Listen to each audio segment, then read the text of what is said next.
Good morning welcome to yesterday morning news. దేశంలో big breaking news చూడొచ్చు. దేశ చరిత్రలోనే ఫస్ట్ టైం ఒక సీఎం స్కామ్లో ఇరుక్కొని అరెస్ట్ కావడం జరిగింది. ఏదైతే మద్యం కేసులో తెలంగాణ నుంచి మాజీ సీఎం కూతురు ఎమ్మెల్సీ కవిత గారు అరెస్ట్ కావడం జరిగిందో అరెస్ట్ కాగానే వారంలోనే మళ్ళీ కేజ్రీవాల్ గారు అరెస్ట్ కావడం జరిగింది. చూద్దాం ఈ ఎలక్షన్ టైంలో నిజంగా బీజేపీ ఆలోచిస్తుంది ఏంటంటే ఇండియా కూటమిని బలపరచదని అనుకుంటుందా, ఆ ఇండియా కూటమిని బలంగా చేయొద్దు, ఒకవేళ ఇండియా కూటమి బలం అయితే అన్ని ఇతర రాష్ట్రాల ఉన్న పార్టీలు కలిసి ఇండియా కూటమిని అధికారానికి తెచ్చే అవకాశాలను ఆయన ఆలోచిస్తుందా బీజేపీ? ఒకవేళ బీజేపీ అదే ఆలోచిస్తే ఈడీ నిజంగానే బీజేపీ కనుసన్నలో నడుస్తుందనే వార్తలు చాలా వరకు తెలంగాణ రాష్ట్రంలో కానీ దేశంలో రాజకీయ నాయకులు చర్చిస్తున్నారు. చూద్దాం ఈ విషయం ఎలక్షన్ వరకే ఉంటుంది, ఎలక్షన్ తర్వాత కూడా ఈ స్కామ్లు కానీ ఇంకా ఇతర అరెస్టులు కానీ కొనసాగే అవకాశాలు ఉన్నాయా? వీటిపైన మనతో పాటు డిస్కస్ చేయడానికి మార్నింగ్ న్యూస్లో కంటే సాయన్న గారు ఉన్నారు. రైట్, ఒకసారి మార్నింగ్ న్యూస్లో ప్రధాన పేపర్లో ప్రధాన వార్తలు చూసే ప్రయత్నం చేద్దాం.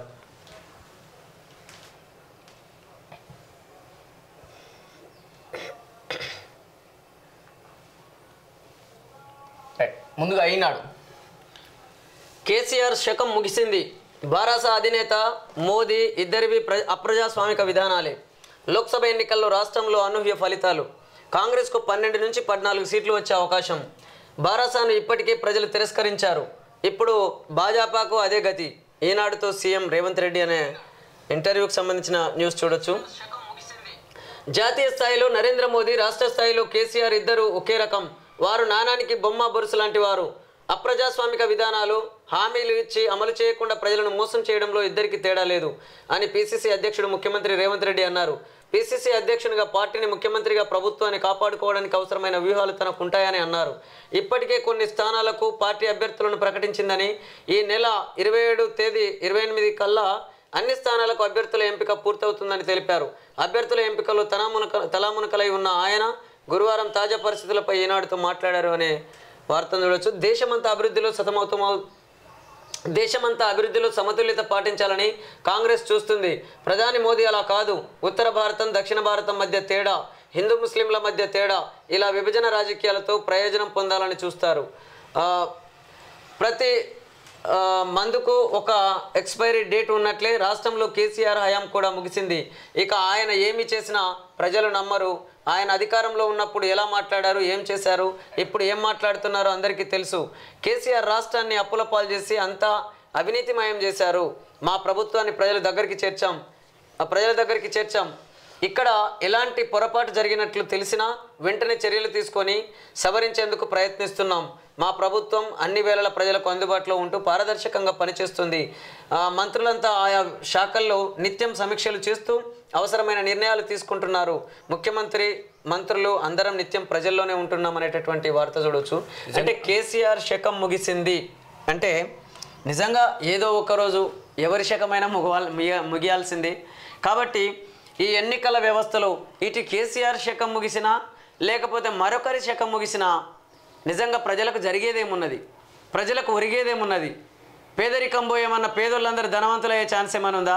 లేకపోతే ఈ రాష్ట్రంలో ఉన్నటువంటి ప్రజల అనేక సమస్యలు ఏమైనా పరిష్కరించే పరిస్థితి ఏమైనా ఉందా అంటే ముమ్మాటికి అది లేదు అన్నట్లే కనబడుతుంది. చూస్తున్నాం, గతం నుంచి కూడా ఈ పార్టీని చూసినాం, ఆ పార్టీని చూసినాం. ఆ రోజు అనేక రకాలుగా వాళ్ళు ఇచ్చిన వాగ్దానాలు చూసినాం.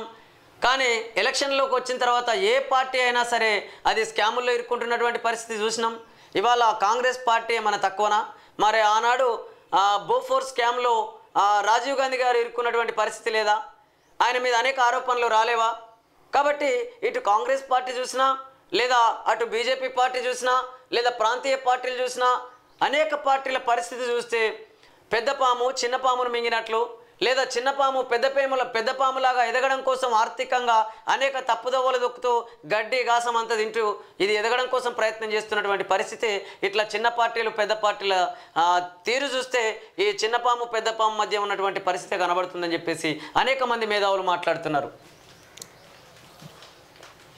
మల్కాజ్గిరికి సునీత, సికింద్రాబాద్కు దానం, మల్లు రవికి నాగర్ కర్నూలు, చెవిల్లాకు రంజిత్ రెడ్డి, పెద్దపల్లికి గడ్డం వంశీకృష్ణ. కాంగ్రెస్ లోక్సభ అభ్యర్థుల మలి జాబితాలో 5గురికి చోటు. నిజంగా దానం నాగేందర్ గారి ప్లేస్లో ఇప్పుడు మన మాజీ మేయర్ గారు బొంతు రామ్మోహన్ ఉండాల్సిన ప్లేస్ ఇది. ఎందుకంటే దానం నాగేందర్ గారు ఆల్రెడీ ఎమ్మెల్యే, కాంగ్రెస్లో ఒక ప్లేస్లో ఉన్న ఎమ్మెల్యేని అంటే టీఆర్ఎస్లో గెలిచి కాంగ్రెస్లోకి వచ్చారు కాబట్టి చూడాలి నిజంగా ఎంపీ సీట్ కూడా దానం నాగేందర్ గారికి ఇస్తారా ఇవ్వరనే వేచి చూడాల్సిన అవసరం ఉంది. ఢిల్లీలో ఏఐసీసీ ప్రధాన కార్యాలయంలో విలేకరుల సమావేశంలో మాట్లాడుతున్న అజయ్ మాకెన్, చిత్రంలో సోనియా గాంధీ, ఖర్గే, రాహుల్ గాంధీ. రైలు టికెట్లకి డబ్బులు లేవు, మా పార్టీ బ్యాంకు ఖాతాలను కావాలని స్తంభింపజేశారు, ఎన్నికల్లో బలహీనపరిచేందుకు మోదీ కుట్ర, మండిపడ్డ సోనియా, రాహుల్, ఖర్గే అనేటటువంటి వార్తను చూడొచ్చు. నిజంగా ఏ పార్టీ అధికారంలోకి ఉన్నా ప్రతిపక్ష పార్టీల పైన ఒక రకమైన ఒత్తిడి చేస్తున్నటువంటి పరిస్థితి అయితే మనం చూస్తూనే ఉన్నాం గతం నుంచి కూడా. కాబట్టి ఈ తంతు కొనసాగితే ఇది ప్రజాస్వామ్యబద్ధంగా వాళ్ళు పరిపాలిస్తున్నట్టు ఎట్లవుతుంది అనేటటువంటి భిన్నాభిప్రాయాలు ఉన్నాయి. అనేక మంది మేధావులు కూడా అసలు ఈ ఎన్నికల వ్యవస్థల్లోనే సమూలమైన మార్పులు రావాల్సినటువంటి అవసరం ఉన్నది మన దేశంలో. ఇక లేకపోతే ఈ పార్టీ అంటే ఆ పార్టీ, ఆ పార్టీ అంటే ఈ పార్టీ, పార్టీలే కనబడితే తప్ప ప్రజల సమస్యలు కనబడే పరిస్థితే లేదని చెప్పేసి కూడా చాలామంది మాట్లాడుతున్నారు. ఎన్నికల తరుణంలో ఏపీలోకి భారీగా డ్రగ్స్. బ్రెజిల్ నుంచి విశాఖ పోర్టుకు 25,000 కిలోల డ్రైడే ఈస్ట్ కంటైనర్, అందులో నిషేధిత మాదక ద్రవ్యాలు ఉన్నట్లు సిబిఐ నిర్ధారణ. విశాఖ సంధ్య ఆక్వా ఎక్స్పోర్ట్కు బుక్ అయినట్లు గుర్తింపు. కంటైనర్ల తనిఖీ ప్రక్రియ. వైకాపా నేతల ఆటంకం, లక్షల కోట్ల రాకెట్ బట్టబయలు. 2 ఏళ్ల కిందట విజయవాడ చిరునామాతో ఆఫ్ఘనిస్తాన్ నుంచి వచ్చిన 1,000 కోట్ల విలువైన హెరైన్ గుజరాత్లోని ముద్రా పోర్టులో పట్టుబడడం సంచలనం. అయితే ఇప్పుడు ఎన్నికల తరుణంలో నేరుగా బ్రెజిల్ నుంచి విశాఖ పోర్టుకే లక్షల కోట్ల విలువైన మాదక ద్రవ్యాలు దిగుమతి వ్యవహారం గురువారం పెను సంచలనంగా మారింది. నిజంగా ఎన్నికలు వస్తున్న టైంలో వీళ్ళు మందు వాడచ్చు, మాదక ద్రవ్యాలు వాడచ్చు, ఇంకా డబ్బు వాడచ్చు, ఏదైనా వాడచ్చు వాళ్ళు గెలవడం కోసం. అంతే. అంటే ఇక్కడ మనం ఈ వార్తను గమనిస్తే ఎన్నికల తరుణంలో ఏపీలోకి భారీగా డ్రగ్స్ అంటే మా ప్రజల్ని ఏం చేయాలనుకుంటున్నారయ్యా మీరు? మా ప్రజలను మత్తులో ముంచేసి వాళ్ళ ఓట్లు కొల్లగొట్టడం కోసమా మీరు ఇట్లాంటి ప్రయత్నాలు చేస్తున్నారు? నిజంగా ఈ మాదక ద్రవ్యాలన్నీ కూడా మన రాష్ట్రాల్లో కానీ మన దేశంలోకి దిగుమతి చేయబడుతున్నాయి, రకరకాల దారుల్లో అంటే వస్తున్నాయి అని అంటే దీనికి ధనవంతుల ప్రమేయం లేదా, లేదా వివిధ పాలకుల ప్రమేయం లేదా, ప్రభుత్వాల ప్రమేయం లేదా, ప్రభుత్వంలో పనిచేస్తున్నటువంటి వ్యక్తుల ప్రమేయం లేకుండానే ఇది వస్తుందా? కాబట్టి ఈ మాదక ద్రవ్యాలన్నీ కూడా ఎన్నికల సమయంలో వస్తున్నాయనంటే ముమ్మాటికి ఎన్నికల్లో ప్రజల్ని ప్రలోభ పెడుతున్నారు, ప్రజల్ని మత్తులో ముంచుతున్నారు. వాళ్ళు మత్తులో నుంచి తేరుకునే లోపే వాళ్ళ ఓట్లు కొల్లగొట్టి మీరు అధికారంలోకి వస్తున్నటువంటి పరిస్థితి ఉన్నదా లేదా మీరు ఒక్కసారి మీ గుండె మీద చేసుకొని చెప్పాలని చెప్పేసి అన్ని పార్టీల నాయకులకు మేము విజ్ఞప్తి చేస్తున్నాం. వాళ్ళు గెలవడానికి ఏదైనా చేస్తారు, ఏదైనా సొంత తండ్రిని చంపచ్చు, సొంత చెల్లెని కూడా బయటకు తీసుకొచ్చిన తరుణం ఉంది, సొంత మామకు కూడా వెన్నుపోటు పొడిచిన రాజకీయాలు ఉన్నాయి తెలుగు రాష్ట్రాలలో. అందుకే మీరు పాట పాడారు ప్రజల పైన, మత్తు మందుల పైన. అదే కదా. కాబట్టి ఏది ఏమైనా అధికారం రావడం కోసం అంటే అధికారంలోకి వచ్చిన అధికారమే లక్ష్యంగా పనిచేస్తున్నటువంటి వివిధ పార్టీల నాయకులు వాళ్ళ పరిస్థితులు చూస్తే వీళ్ళు ఏదన్నైనా వాడతారు. ఇక అటు మత్తును వాడతారు, లేదా పైసలు వాడతారు, లేదా వస్తువులు వాడతారు, బంగారాన్ని వాడతారు. ఇక రకరకాల పద్ధతులలో యువతరానికి అయితే యువతి యువకులకు ఆటకు సంబంధించినటువంటి అటు క్రికెట్ కిట్లు కానీ లేదా ఇతర వస్తువులు కానీ, మహిళలకైతే బంగారం వస్తువులు కానీ ఇలాంటివన్నీ కూడా ప్రజల్లోకి వెళ్ళి అక్కడ ప్రజలను ప్రలోభ పెడుతూ వాళ్ళ ఓటును కొల్లగొడుతున్నటువంటి పరిస్థితి ఎన్నికల వ్యవస్థలో ఉన్నది. Delhi CM Kejriwal arrest. ఢిల్లీ మద్యం కేసులో ప్రశ్నించి అదుపులోకి తీసుకున్న ఈడీ రక్షణ కల్పించాలన్న అభ్యర్థనను హైకోర్టు త్రోసిపుచ్చిన గంటల్లోనే రంగంలోకి దిగిన దర్యాప్తు సంస్థ. ఆందోళనకు దిగిన ఆమ్ ఆద్మీ పార్టీ కార్యకర్తలు, దేశం రాజధానిలోని పలు ప్రాంతాల్లో భారీ బందోబస్తు. సుప్రీంను ఆశ్రయించిన ఆప్ అగ్రనేత నేడు విచారణ. మద్యం విధానంతో ముడిపడిన మనీ లాండరింగ్ కేసులో ఎన్ఫోర్స్మెంట్ డైరెక్టరేట్ వేగం పెంచింది. ఢిల్లీ ముఖ్యమంత్రి ఆమ్ ఆద్మీ పార్టీ జాతీయ కన్వీనర్ అరవింద్ కేజ్రీవాల్ను గురువారం రాత్రి ఆయన అధికార నివాసంలో అరెస్ట్ చేసింది. అంతకుముందు అక్కడ సోదాలు నిర్వహించడంతో పాటు కేజ్రీవాల్ను ఈడీ అధికారులు ప్రశ్నించారు. అనంతరం అదుపులోకి తీసుకుని ఢిల్లీలోని ఈడీ ప్రధాన కార్యాలయానికి తరలించారు. లోక్సభ ఎన్నికల ప్రక్రియ ప్రారంభమైన నేపథ్యంలో దర్యాప్తు సంస్థ చేపట్టిన ఈ చర్యను ఆప్ నేతలతో పాటు విపక్షాలు తీవ్రంగా ఖండించాయి. కేజ్రీవాల్ ఇంటికి ఈడీ అధికారుల బృందం చేరుకున్నప్పుడు ఒక దశలో తీవ్ర ఉద్రిక్తత ఏర్పడింది. ఆప్ కార్యకర్తలు, మద్దతుదారులు పెద్ద సంఖ్యలో అక్కడికి తరలి వచ్చారనేటటువంటి వార్తను మనం చూస్తే మొత్తం మీద ఢిల్లీ సీఎం కేజ్రీవాల్ అరెస్ట్ అనేటటువంటి వార్త దేశ చరిత్రలోనే ఒక సంచలనమైనటువంటి వార్తగా చూడొచ్చు. అంటే ఇటు బీజేపీ పార్టీ కానీ ఇటు ఆమ్ ఆద్మీ పార్టీ కానీ వీళ్ళ మధ్య ఉన్నటువంటి ఈ పరిస్థితి చూస్తుంటే, ఈ వార్తల్ని బట్టి చూస్తుంటే అధికారంలోకి రావడమే లక్ష్యంగా బీజేపీ అడుగులు వేస్తున్నట్లు కనబడుతుంది. ఇవాళ మేము కూడా అధికారంలోకి రావాలనే ఆలోచన అని చెప్పేసి భావనతోనే కేజ్రీవాల్ గారు కూడా ఆ రోజు ఆయన అంటే అవినీతికి వ్యతిరేకంగా ఉద్యమం చేసిన ఒక ఆప్ ఆద్మీ మన కేజ్రీవాల్ గారే ఇప్పుడు మళ్ళీ అదే అవినీతిలో చిక్కుకొని కేసులో పాలవుతున్నటువంటి పరిస్థితి ఉన్నది. అంటే ఇక్కడ అన్నా హజారే నాయకత్వంలో అంటే జన్లోక్పాల్ బిల్ కోసం కానీ లేదా అవినీతి నిరోధక చట్టాన్ని తీసుకురావడం కోసం కానీ ఈయన పోరాటం చేసినటువంటి సందర్భంలో పాల్గొన్నటువంటి సందర్భం మనం గమనించవచ్చు. మరి అలాంటి వ్యక్తి అవినీతి వ్యతిరేక ఉద్యమంలో పాల్గొని తను పార్టీ ఏర్పాటు చేసి అధికారంలోకి వచ్చి ఢిల్లీలో సీఎంగా అధికారంలోకి వచ్చిన తర్వాత చివరికి తను చేసింది ఏందయ్యా అని అంటే మళ్ళీ ఢిల్లీ లిక్కర్ స్కామ్లో ఇరుక్కొని ఇవాళ మనీ లాండరింగ్ విషయంలో కానీ ఇరుక్కొని అరెస్ట్ అయినటువంటి పరిస్థితి ఇలా మన ముందు కనబడుతుంది. అంటే ఎన్నికల వ్యవస్థలో ఉన్న లోపాల వల్ల వీళ్ళు అధికారంలోకి రావడం కోసం చేస్తున్నటువంటి వాళ్ళు తొక్కుతున్నటువంటి అనేక అడ్డదారులను చూస్తుంటే నిజంగా ఈ పరిస్థితి వల్ల పేద ప్రజలకు న్యాయం జరిగే అవకాశం ఉన్నదా? నిజంగా ఈ ప్రజలకున్న కష్టాలు కనుమరుగయ్యే పరిస్థితి ఉన్నదా అని అంటే ముమ్మాటికి లేదు అనే చెప్తున్నారు అనేక మంది మేధావులు. కాబట్టి ఖచ్చితంగా ఏ అరెస్ట్ అయినా సరే లేదా ఏ సంఘటన చూసినా సరే దాని వెనకాల అధికారమే లక్ష్యంగా పనిచేస్తున్నటువంటి ఆ పార్టీల తీరున్నది, అధికారమే లక్ష్యంగా వీళ్ళు తీసుకుంటున్నటువంటి చర్యలు ఉన్నాయి అనేటటువంటి అభిప్రాయం అనేక మంది వ్యక్తం చేస్తున్నారు. లాటరీ కింగ్ నుంచి వైకాపాకు 160 కోట్లు ఎన్నికల బాండ్ల మాటున ఫ్యూచర్ గేమింగ్ కంపెనీ భారీ విరారం. తృణమూల్ డిఎంకేలకు అధికంగానే మెగా నుంచి భాజపాకు 584 కోట్లు బారాసాకు నిధులు. ఎన్నికల బాండ్ల ద్వారా వైకాపా భారీగా డబ్బును మూటగట్టుకుంది. అది లాటరీ కింగ్ ఆయన ఫ్యూచర్ గేమింగ్ కంపెనీ అధినేత శాంటియో మార్టిన్ నుంచి కావడం గమనార్హం. గురువారం సుప్రీంకోర్టు ఎస్బీఐ అందించిన ఎన్నికల బాండ్ల నంబర్ల ద్వారా ఏ పార్టీలకు ఎంత విరాళం అయ్యిందో స్పష్టంగా వెల్లడించింది. పశ్చిమ బెంగాల్లోని తృణమూల్ కాంగ్రెస్ పార్టీ అత్యధికంగా లాటరీ కింగ్ నుంచి 440 కోట్లు విరాళంగా అందుకుంది. ఆ తర్వాత తమిళనాడులోనే డిఎంకేకి ఫ్యూచర్ గేమింగ్ కంపెనీ 509 కోట్లను ఇచ్చింది. ఆ తర్వాత వంతు వైకాపాది ఆంధ్రప్రదేశ్లో అధికారంలో ఉన్న జగన్ పార్టీకి ఈ సంస్థ 160 కోట్లు విరాళాలు ఇచ్చింది. ఆ భాజపాకు 100 కోట్లు, కాంగ్రెస్కు 50 కోట్లు విరాళంగా అందించింది. ఫ్యూచర్ గేమింగ్ కంపెనీ నుంచి విరాళాలు అందుకున్న పార్టీలో Sikkim Krantikar party, Sikkim democratic front ఉన్న ఈ సంస్థ మొత్తం 1368 కోట్లతో ఎన్నికల బాండ్లను కొన్న సంగతి తెలిసిందే. నిజంగా ఎన్నికల బాండ్ల మాటున ఫ్యూచర్ గేమింగ్ కంపెనీ భారీ విరాళం ఇచ్చిందంటే అసలు ఇవి పన్నులు మొత్తం కట్టిర్రా లేదా ప్రభుత్వానికి కట్టే పన్నులు కట్టిర్రా, లేకపోతే ఇది ఏ రకంగా ఇంతగానో డబ్బు సంపాదిస్తున్నాయి ఈ ఫ్యాక్టరీలు, ఇండస్ట్రీలు, ఈ కంపెనీలు? మరి ఇవన్నీ కూడా ఆ పార్టీలకు బాండ్ల రూపంలో రకరకాల పద్ధతులలో వీళ్ళు విరాళాలు ఇస్తున్నారు అని అంటే చివరికి ఆ పార్టీల మద్దతు ఏమైనా వీళ్ళకు ఉన్నదా, ఈ కంపెనీలకు ఉన్నదా? వాళ్ళు అధికారంలోకి వచ్చిన తర్వాత ఈ కంపెనీలకు ఏమైనా లాభాలు చేస్తున్నారా? ఇలాంటివన్నీ కూడా బయటకు వెలికి తీయాల్సినటువంటి అవసరం ఉన్నది. కాబట్టి ఏది ఏమైనా అటు ఫ్యాక్టరీలు కానీ కంపెనీలు కానీ ప్రభుత్వాలకు అధికారంలోకి వచ్చే విధంగా వివిధ పార్టీలు ప్రభుత్వాన్ని ఫామ్ చేసే విధంగా వాళ్ళు రకరకాల పద్ధతులలో పెట్టుబడులు పెడుతున్నటువంటి పరిస్థితి ఉన్నది.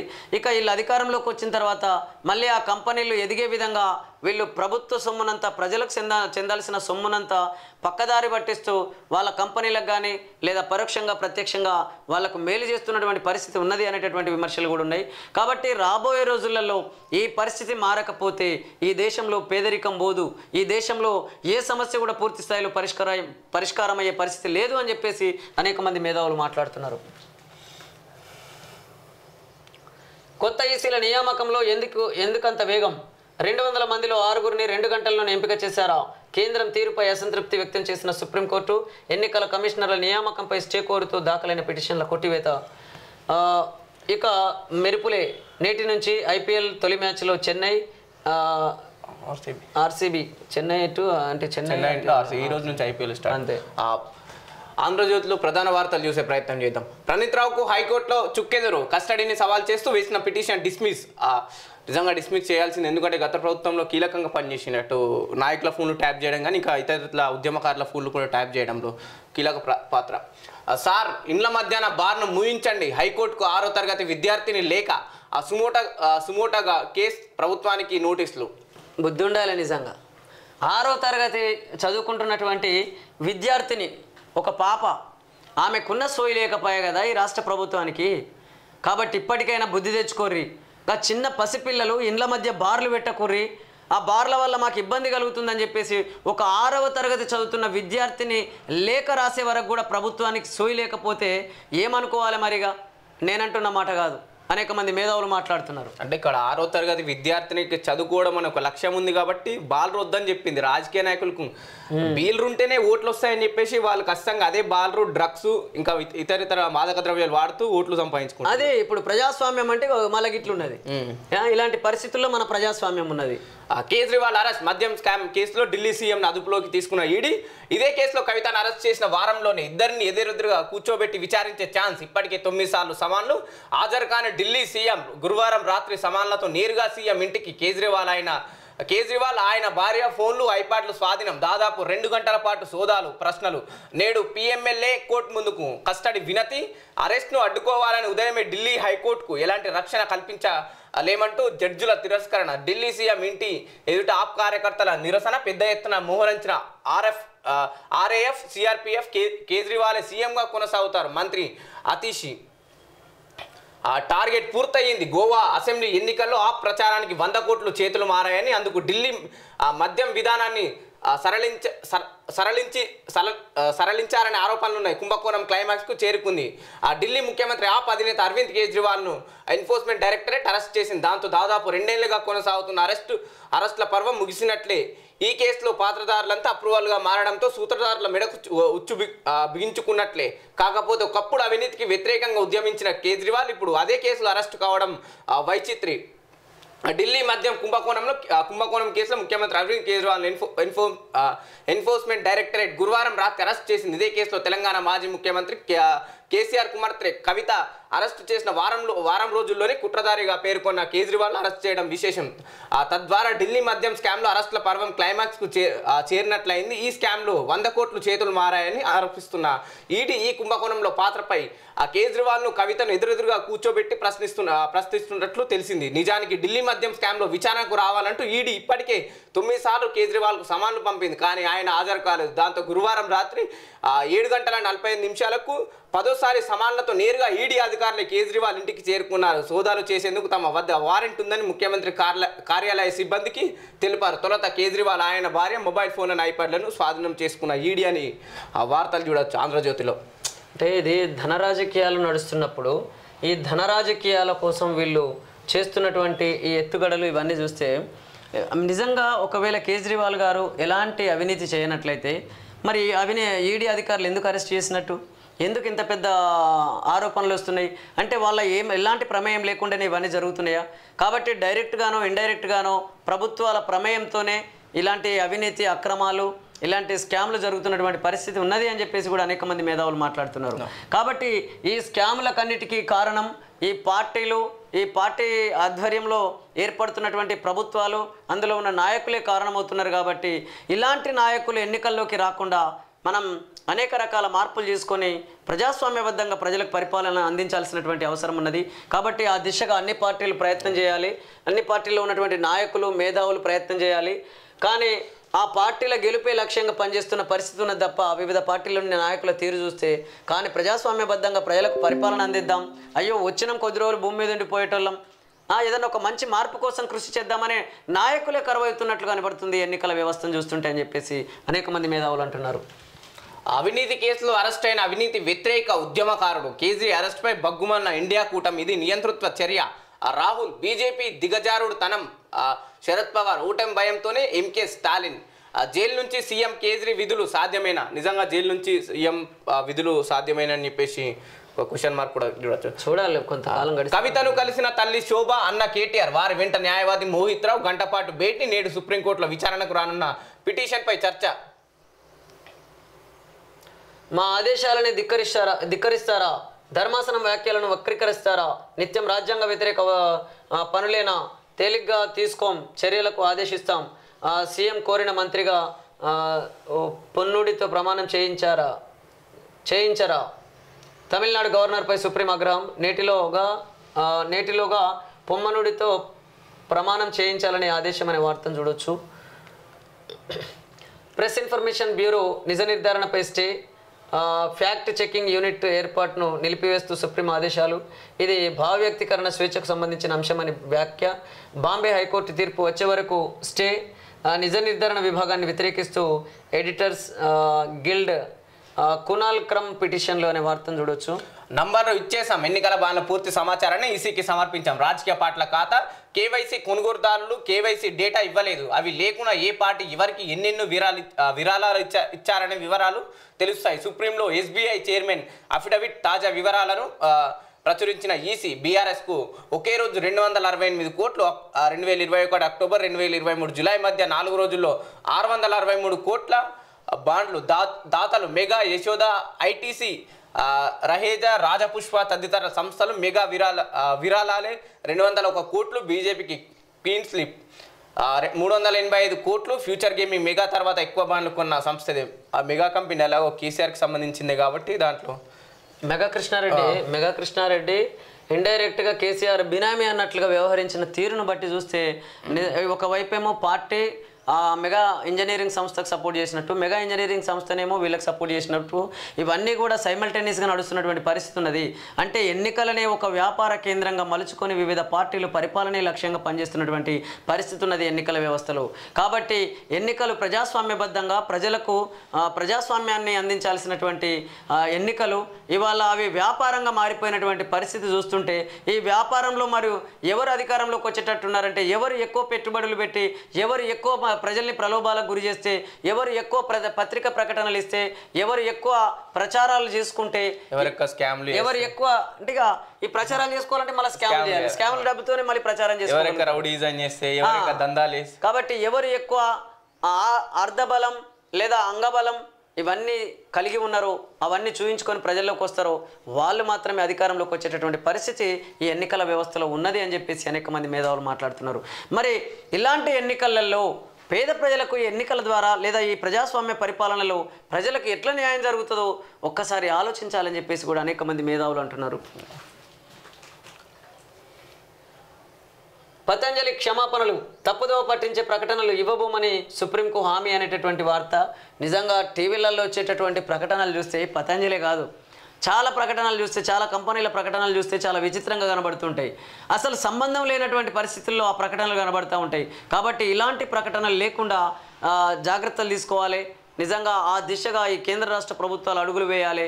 ప్రజలు చాలామంది టీవీలలో వస్తున్నటువంటి ప్రకటనలు చూసి మోసపోతున్నటువంటి పరిస్థితి ఉన్నది. ఈసీల నియామకంపై స్టే ఇవ్వలేం, సుప్రీంకోర్టు స్పష్టీకరణ. 200 సభ్యుల్లోంచి 2 గంటల్లోనే 6గురిని స్టార్ లిస్టులు ఎలా చేస్తారు? కేంద్ర ప్రభుత్వాన్ని ప్రశ్నించిన కోర్టు అనే వార్తను చూడొచ్చు. వికసిత్ భారత్ సందేశాలు ఆపండి, కేంద్రానికి ఈసీ ఆదేశం. హోలీలోపే అభ్యర్థుల ప్రకటన. మల్కాజ్గిరి గెలిపే అభ్యర్థి కాదు ముఖ్యమంత్రిది. ఇక్కడ మల్కాజ్గిరి గెలుపు అభ్యర్థిది కాదు ముఖ్యమంత్రిది. ఇక్కడ నా గెలుపుతోనే కేసీఆర్ పతనం ప్రారంభమైంది. కష్టపడిన వారి ప్రభుత్వంలో భాగస్వామ్యం చేస్తా. నియోజకవర్గ సమావేశంలో సీఎం రేవంత్. ఎన్నికల తర్వాత ఎల్ఆర్ఎస్ 4 ఏళ్ల నిరీక్షణకు తెరదించుతూ నెల క్రితం ప్రకటన. పెండింగ్లో 25.44 లక్షల దరఖాస్తులు, 31 వరకు గడువు. జూన్ 4న ఎన్నికల ఫలితాల తర్వాత ఎల్ఆర్ఎస్ పై నిర్ణయం అంటూ ఒక వార్త చూడొచ్చు. ఎన్నికల తర్వాత ఎల్ఆర్ఎస్ నిజంగా ఎల్ఆర్ఎస్ మీరేమన్నారు, మేము ఈ ల్యాండ్ రెగ్యులరైజేషన్ స్కీమ్ను మీరు ఉచితంగానే చేయాలని చెప్పేసి ఆ రోజు కాంగ్రెస్ పార్టీ డిమాండ్ చేసింది. కాబట్టి వాళ్ళ కాంగ్రెస్ పార్టీ అధికారంలోకి వచ్చింది కాబట్టి మీరు ఉచితంగానే ఎల్ఆర్ఎస్ను చేస్తారా, లేకపోతే అక్కడ కూడా డబ్బులు కట్టించుకుంటారా? మరి ఎన్ని గజాల్లోపు డబ్బులు కట్టించుకుంటారు, మిగతా ఎన్ని గజాల దాటితే డబ్బులు కట్టించుకుంటారు? ఇవన్నీ కూడా ఒక క్లారిటీ ఇవ్వాల్సినటువంటి అవసరం ఉన్నది రాష్ట్ర ప్రభుత్వం.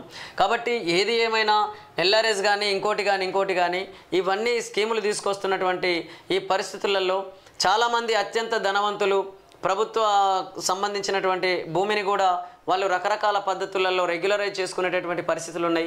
కాబట్టి ఇవన్నిటి విషయంలో జాగ్రత్తలు తీసుకోవాల్సిన అవసరం ఈ రాష్ట్ర ప్రభుత్వానికి ఉన్నది. లేకపోతే ఇక్కడ మీరు చేసినవన్నీ కూడా మరో ప్రభుత్వం వస్తే రేపు మరో పార్టీ ప్రభుత్వాన్ని ఫామ్ చేసినా ఖచ్చితంగా ఇవన్నీ బయటకు తీసి మిమ్మల్ని కూడా జైలు వేసే అవకాశాలు ఉండే ఛాన్స్ కూడా ఉన్నది అనేది గత ప్రభుత్వాలను చూస్తే, గత ప్రభుత్వాల మీద జరుగుతున్నటువంటి కేసులను కానీ ఇవన్నీ చూస్తుంటే అర్థమవుతుంది. కాబట్టి రాబోయే రోజులలో కాంగ్రెస్ పార్టీ నాయకత్వాన్ని ఏర్పడ్డటువంటి ఈ రాష్ట్ర ప్రభుత్వం ఇటు ఎల్ఆర్ఎస్ విషయంలో కానీ మరో స్కీమ్లో కానీ ఎలాంటి స్కాములు జరగకుండా, ఎలాంటి అవినీతి అక్రమాలు జరగకుండా చూడాలని చెప్పేసి మేము విజ్ఞప్తి చేస్తున్నాం. రైలు టికెట్లకు డబ్బులు లేవు. పార్టీ బ్యాంకు ఖాతాల స్తంభనతో ఎన్నికల ప్రచారాన్ని నిర్వహించలేకపోతున్నాం. ఎవరికి 2 రూపాయలు కూడా ఇవ్వలేని పరిస్థితి. మోదీ కుట్ర ప్రకారమే మా ఆర్థిక వనరులపై దాడి. తక్షణం బ్యాంకు ఖాతాల స్తంభనను తొలగించాలి. మీడియాతో కాంగ్రెస్ నేతల సోనియా, ఖర్గే, రాహుల్ ఓటమి తప్పదనే సాకులు చెబుతున్నారు. బీజేపీ కాంగ్రెస్ బ్యాంకు ఖాతాలను జప్తు చేయలేదు. 135 కోట్లను రికవరీ చేశాం ఐటీ వర్గాలు అని అంటే మొత్తం మీద రైలు టికెట్లకు కూడా డబ్బులు లేవు, ఎవరికి 2 రూపాయలు ఇవ్వలేకపోతున్నామని అంటే వీళ్ళు అంటే ఏ పరిస్థితుల్లో ఉన్నది పార్టీలో చూడొచ్చు. కాబట్టి ఏది ఏమైనా ఆర్థికంగా ఎవరైతే గట్టిగా నిలబడుతున్నారో, ధన రాజకీయాలు ఎవరైతే చేస్తున్నారో వాళ్ళే గెలుస్తున్న పరిస్థితి ఎన్నికల వ్యవస్థలో ఉన్నదనేటటువంటి విమర్శలు కూడా మనం చూస్తూనే ఉన్నాం. కాబట్టి ధన రాజకీయాలు పోవాలి, ప్రజాస్వామ్యబద్ధంగా ప్రజలకు పరిపాలన రావాలి అని అంటే ఖచ్చితంగా ఎన్నికల వ్యవస్థలో మార్పులు జరగాల్సిన అవసరం ఉంది. అది కూడా ఎన్నికల వ్యవస్థలో మార్పులు జరగాలంటే చాలామంది అంటున్నారు ఏ మార్పులు జరగాలి, ఎట్లా మార్పులు జరగాలి, ఇది ఒక క్లారిటీ ఇవ్వండి అని చెప్పేసి మాట్లాడుతున్నాం. మేము ఒకటే అంటున్నాం, ఈ దేశంలో ఆర్థిక పరిస్థితులు ఎలా ఉన్నాయి, అత్యంత పేదవాళ్ళు ఉన్నారు, అత్యంత ధనవంతులు ఉన్నారు. కాబట్టి ఈ ధనవంతుల చేతికి అధికారం వస్తే పేదలకు న్యాయం ఎట్లా జరుగుతుంది? కాబట్టి ఇక్కడ ఉన్నటువంటి ఆర్థిక పరిస్థితులకు అనుగుణంగా రాజకీయ వ్యవస్థను మార్చుకోవాల్సిన అవసరం ఉంది. అదేవిధంగా ఇక్కడ సామాజిక అసమానతలు ఉన్నాయి. అత్యంత బడుగు బలహీన వర్గాల సామాజిక వర్గాల ప్రజలు ఉన్నారు. అదేవిధంగా సామాజిక వర్గాలుగా ధనవంతులు కావచ్చు, ఆర్థికంగా ధనంతో కూడినటువంటి సామాజిక వర్గాల ప్రజలు ఉన్నారు. కాబట్టి ఇక్కడ ఈ సామాజిక వ్యత్యాసాలు ఉన్నటువంటి సామాజిక వర్గాల మధ్య సమన్యాయం అనేది ఎట్లా అంటే సమన్యాయం రావాలి అనంటే ఆ బడుగు బలహీన వర్గాల చేతికి కూడా అధికారం వచ్చినప్పుడు మాత్రమే ఈ సామాజిక సమన్యాయం జరిగే అవకాశం ఉంటుంది. లేకపోతే బలమైన సామాజిక వర్గాలకు అధికారం వచ్చినప్పుడు బలహీన సామాజిక వర్గాలకు న్యాయం ఎట్లా జరుగుతుంది? అందుకే ఇటు సామాజికంగా కానీ అటు ఆర్థికంగా కానీ సమన్యాయం జరగాలి అనంటే ఈ ఆర్థిక సామాజిక పరిస్థితులకు అనుగుణంగా ఈ రాజకీయ వ్యవస్థను రూపొందించుకొని పరిపాలించుకోవాల్సిన అవసరం ఉన్నది మన దేశంలో. విశాఖలో కుకైన్ కలకలం 25,000 కిలోల డ్రై ఈస్ట్లో కలిపిన రవాణా బ్రెజిల్ నుంచి షిప్లో విశాఖకు రాక ఇంటర్పోల్ సమాచారం. పట్టుకున్న సిబిఐ విచారణకు అడ్డుపడిన ఏపీ అధికారులు. తెర వెనుక వైసీపీ పెద్దలున్నారని అనుమానం. దొరికినాయి కొన్ని, ఇంకా దొరకని ఎన్ని ఉన్నాయో, ఇంకా ఏ రూపాల్లో మద్యం ఏరులై పారే అవకాశం ఉన్నదో, డబ్బు సంచులు ఎట్లొస్తాయో లేకపోతే వస్తువులు ఎట్లొస్తాయో, వీళ్ళు ఇంకా ఎన్ని రకాల ప్రలోభాలకు గురి చేస్తారో నా ప్రజల్ని. కాబట్టి చూడాలి, రాబోయే ఎన్నికలలో ఇంకేం జరగబోతుందో చూడాల్సిన అవసరం ఉన్నది. ఇవి దిశలో ఒకసారి ప్రధాన పేపర్లో ప్రధాన వార్తలు చూసే ప్రయత్నం చేద్దాం. ఈ AP set free phone parliament ఎన్నికల నేపథ్యంలో త్వరలో అఫీషియల్ డేట్ అనౌన్స్మెంట్. ఈ ఏపీ సెట్ ఫ్రీ ఫోన్ అయ్యే అవకాశం ఉన్నది పార్లమెంట్ ఎన్నికల నేపథ్యంలో. ఈ మార్పు చేయనున్నారు. మే 9 నుంచి 12 తేదీ వరకు పరీక్షలు నిర్వహించాల్సి ఉండగా అటు ఎన్నికల్లో ఇటు ఎంట్రన్స్ ఎగ్జామ్ తేదీలు మార్పుతో చేంజ్ చేస్తున్నట్లు తెలిసింది. తర్వాత అఫీషియల్ డేట్ రానున్నదని చెప్పేసి ఒక వార్త చూడొచ్చు. జూన్ 23 నీట్ పీజీ జూలై 7 నిర్వహించాల్సి ఉండగా ఫ్రీ ఫోన్.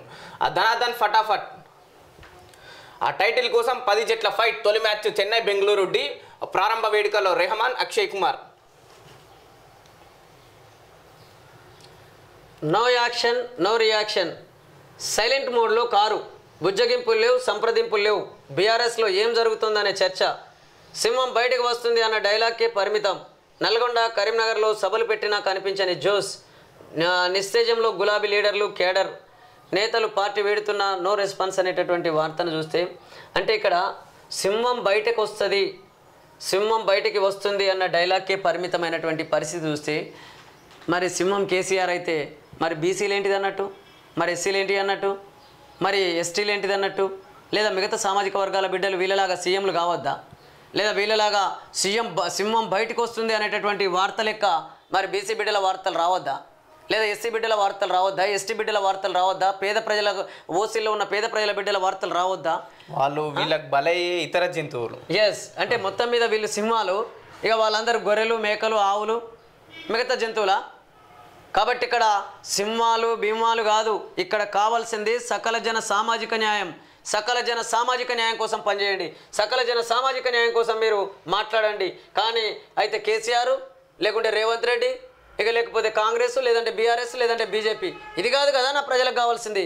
ప్రజలకు కావాల్సింది ఆర్థిక అసమానతలు ఉన్నాయి, ఈ దేశంలో సామాజిక అసమానతలు ఉన్నాయి. అవన్నీ పోవడం కోసం మీరు ఏ విధంగా ప్రయత్నం చేస్తారో అది చెప్పండి. లేకపోతే అనేక మంది ప్రజలు బలవుతున్నారు ఈ దేశంలో, ఈ రాష్ట్రంలో. అది పోతే బంగారు కుటుంబం కాదు కదా, ఏ బంగారు కుటుంబం కాదు. రేపు పొద్దుగాల వీళ్ళు కూడా బర్రలు గాయాల్సి వస్తుంది. మనోళ్ళతో కాపిస్తారని చాలా వరకు విమర్శలు వచ్చే వీళ్ళు చేస్తున్న పనులు కూడా అలానే ఉన్నాయి. అదే అంటే వీళ్ళకి ఏంటంటే వాళ్ళ కుటుంబ రాజకీయాలు, వాళ్ళ వారసత్వ రాజకీయాలు, వాళ్ళ ధనస్వామ్యంలో వాళ్ళు ధనవంతులవుతూ వాళ్ళు హ్యాపీగా బతకడం కోసం చేస్తున్న ప్రతి పని దానికి అనుగుణంగానే ఉంటుంది తప్ప అరే నా ప్రజలకున్న కష్టాలు ఏంటి, వాళ్ళ కన్నీళ్లు గారుస్తున్నారు, అనేక మంది ఆత్మహత్యలు చేసుకుంటున్నారు, అనేక రకాల ఇబ్బందులు పడుతున్నారు, వాళ్ళకి ఎట్లా చేద్దాం, వాళ్ళని ఎట్లా ఆదుకుందామనే ఆలోచనే లేదు, ఆ సోయే లేదు. స్కీములు తీసుకొస్తారు, ఆ స్కీములలో అనేక స్కాములు జరుగుతూ ఉంటాయి. ఇక మాకు సంబంధం లేదన్నట్లుంటారు. వీళ్ళకి సంబంధం లేకుండానే ఆ స్కాములు జరుగుతాయా, వీళ్ళ ప్రమేయం లేకుండానే ఆ స్కాములు జరుగుతాయా, ఏందో అది అర్థం కాదు. వీళ్ళపైననే వీళ్ళ కుటుంబాలను అన్ని లిక్కర్ స్కామ్ కవిత గారు, ఫార్ములా రేసింగ్ కేటీఆర్ గారు, మన హరితారం సంతోష్ రావు గారు, ఇప్పుడు గమ్మత్ చూడు వీళ్ళే మొన్నటిదాకా మనం పేపర్లో చూస్తాం దళం అని, కేసీఆర్ దళం, ఇక ఈయన దళ నాయకుడు, ఇక ఈయన ఉపదళ నాయకుడు, ఈయన శాఖ మెంబర్. అంటే మొత్తం మీద అయితే ఇక వీళ్ళే ఈ దళంలో వీళ్ళే నాయకులు. ఇక ఈ దళంలో మళ్ళీ మన బీసీలు, ఎస్సీలు, ఎస్టీలు, ఓసీల్లో ఉన్న మిగతా సామాజిక వర్గాల ప్రజలందరూ ఏడుంటారంటే దళ సభ్యులు. ఇక వీళ్ళని మొత్తం అరే నిజంగా ఎంత బాధ అనిపిస్తుంది అంటే అంటే కొన్ని పార్టీల తీరు చూస్తే క్లియర్ కనబడుతుంటుంది. ఆడ కుటుంబ పాలన నడుస్తున్నట్టు కనబడుతుంది, ఆడ వారసత్వ రాజకీయాలు కొనసాగుతున్నట్టు కనబడుతుంది. అయినా సరే ఈ కింది స్థాయి నాయకులు సైలెంట్గా ఉన్నటువంటి పరిస్థితి కనబడుతుంది. ఒకసారి ఆలోచించండి. ఓ నా బీసీలారా, ఎస్సీలారా, ఎస్టీలారా, ఓసీల్లో ఉన్నటువంటి అనేక మంది పేద ప్రజలారా, మీరు ఒక్కసారి ఆలోచించండి. మీ బిడ్డల భవిష్యత్తును దృష్టిలో పెట్టుకొని ఆలోచించండి. స్వార్థ రాజకీయాల కోసం మొత్తం ఈ సమాజం అంతా లేదా ఈ మానవ సమాజం అంతా ఆగమవుతున్నటువంటి పరిస్థితి ఉన్నది మన దేశంలో. ఎందుకు అనంటే ఒకవైపు కేంద్రంలో చూసినా అదే పార్టీ స్వామ్యం, ఇది రాష్ట్రంలో చూసినా అదే పార్టీ స్వామ్యం. ఇక కొన్ని కుటుంబాలైతే వాళ్ళ కుటుంబ రాజకీయాలను, వాళ్ళ వారసత్వ రాజకీయాలను కొనసాగిస్తూ ముందుకొస్తున్నటువంటి పరిస్థితి ఉన్నది. కాబట్టి దాని వెనకాల అనేక మంది ప్రజల జీవితాలు ఆగమవుతున్నాయి, ప్రజలకు ప్రజాస్వామ్యం అందకుండా పోతున్నది. కాబట్టి ప్రజల సమస్యలు పరిష్కరించకుండా మీరు అనేక మంది నాయకులు వాళ్ళ కుటుంబ రాజకీయాల కోసమే పనిచేస్తున్నటువంటి పరిస్థితి ఉన్నది. కాబట్టి ఖచ్చితంగా ఈ పరిస్థితి మారే విధంగా ప్రతి ఒక్కరూ కృషి చేయాలని చెప్పేసి మేము విజ్ఞప్తి చేస్తున్నాం. Kejriwal arrest, Delhi liquor scam కేసులో అదుపులోకి తీసుకున్న ఈడీ ప్రధాన కార్యాలయానికి తరలింపు. నేడు PMLలో కోర్టులో హాజరు, అత్యవసర విచారణకు సుప్రీంలో సీఎం పిటిషన్. నేడు విచారణ, 9 సార్లు విచారణకు ఢిల్లీ ముఖ్యమంత్రి డుమ్మా. ఎమ్మెల్సీ కవిత అరెస్ట్ అయిన వారంలోనే సంచలన పరిణామం. ఆ లిక్కర్ స్కామ్లో మరో సంచలన పరిణామం చోటు చేసుకుంది. ఆ ఢిల్లీ సీఎం అరవింద్ కేజ్రీవాల్ను ఈడీ గురువారం రాత్రి అరెస్ట్ చేసింది. ఢిల్లీ స్కామ్లో ఢిల్లీ లిక్కర్ కేసులో ముడిపడిన అంశాలపై కేజ్రీవాల్కు ఆఫీసర్లు పలు ప్రశ్నలు సంధించారు. మనీ లాండరింగ్ నిరోధక చట్టంలో సెక్షన్ 50 కింద స్టేట్మెంట్ రికార్డ్ చేశారు. దాదాపు 2.5 గంటల పాటు ఆయన నివాసంలో సోదాలు చేసిన ఈడీ అధికారులను ఆ తర్వాత ఆయన అరెస్ట్ చేశారు. వెంటనే తమ ప్రధాన కార్యాలయానికి తరలించారు. శుక్రవారం వైద్య పరీక్షలు నిర్వహించి ప్రత్యేక PMLA కోర్టులో హాజరు పరచనున్నారు. కవిత పిటిషన్పై నేడు సుప్రీంలో విచారణ. వాదించనున్న రోహిత్గి సిబాల్ తల్లి శోభా కేటీఆర్తో ఎమ్మెల్సీ ములాఖాత్.